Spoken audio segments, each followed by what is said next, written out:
Example number 10. 1 gram of non-electrolyte solute dissolved in 50 gram of benzene lowered the freezing point of benzene by 0.40 Kelvin. तो example कह रहा है कि 50 ग्राम उसने benzene लिया, उसमें डाला 1 gram of non electrolyte solute, जिसकी वजह से फ्रीजिंग पॉइंट में जो चेंजेस है वो है 0.40 केल्विन। इसके आगे the freezing point depression constant of benzene is 5.12 kelvin KG पर मोल।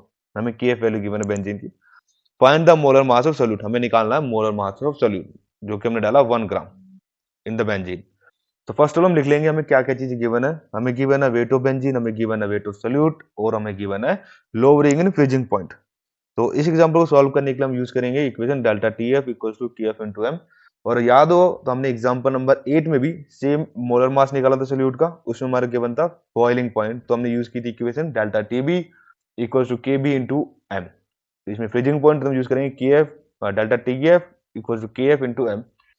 तो first k F into m, तो इससे पहले हम सिंप्लीफाई करेंगे in term of molar mass and given weight, ताकि हम इसका मोलर मास निकाल सके, क्योंकि अगर इस इक्वेशन में देखें तो हम मोलर मास नहीं निकाल सकते, तो हमें सिंप्लीफाई करना होगा इसे।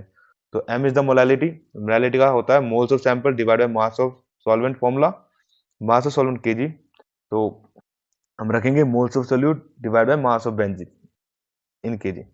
सो मोल्स ऑफ सैंपल को हम अगेन सिंप्लीफाई कर सकते हैं given weight of sample and divide by molar mass of sample में। तो हम करेंगे W2 divide by M2।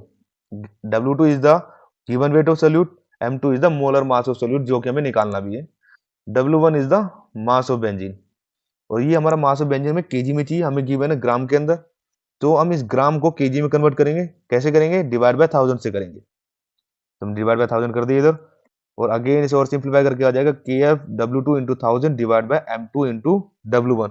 So now अगर हम ओवरऑल इक्वेशन लिखे अभी तो हो जाएगी हमारी delta T F equal to के F into W2 into 1000 divide by M2 into W1। here W2 क्या है हमारा? W2 हमारा weight of solute, M2 is the molar mass of solute जो कि हमें निकालना है, जो कि हमारा एग्जांपल मांग रहा है। और W1 is the mass of benzene जो कि अगेन हमें गिवन है। Kf is the freezing point depression constant that is 5.12।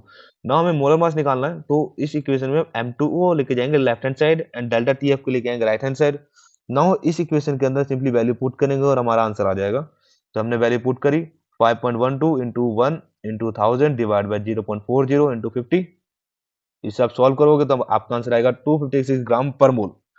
Now the molar mass of solute is 256 gram per mole जो कि हमें निकालना था, the molar mass of solute.